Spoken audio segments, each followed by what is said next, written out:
let's talk about loan term and amortization. Now, don't confuse the word term and amortization. They're two different things.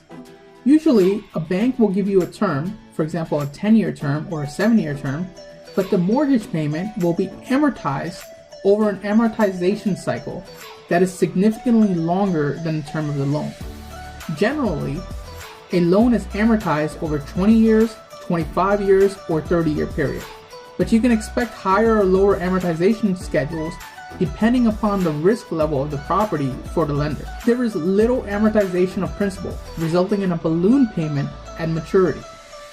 The borrower usually repays the loan in monthly installments that may include only interest for the entire term of the loan, only interest for a portion of the term, and then both a principal and an interest, or principal and interest for the entire term of the loan. Now this may sound confusing, so let's go through a quick example using our earlier case of Royal Apartments.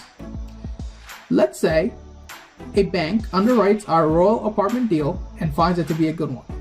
Okay, they are ready to grant us a loan. I mean, who wouldn't, right? Our deal is just that great. They come up with the following conditions. The appraised value, or the value that the bank thinks the property is worth, is $3.09 million. Okay, the LTV is 80%, there's a 10-year term, and a 30-year amortization. Interest rate is at 4.5%. So what does all this mean?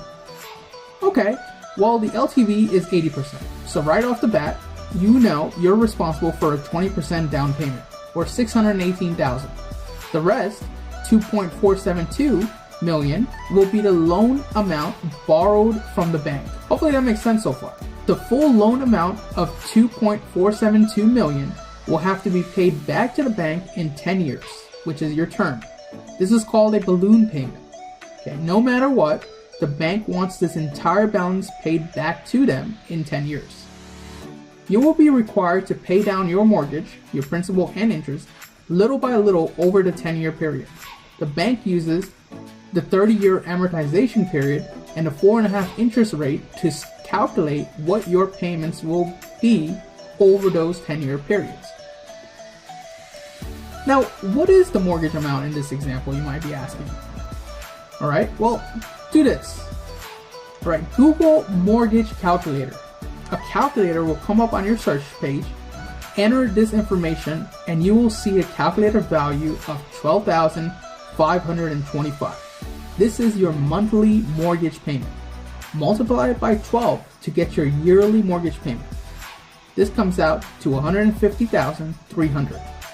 Okay, so basically in this example, the bank requires you to pay $150,300 every year in mortgage payments, and by the end of year 10, you have to pay off the entire $2,472,000 loan amount. I hope this is clear. Go back and rewatch this section if you're still unsure. But remember, do not confuse the words term and amortization in a multifamily investment.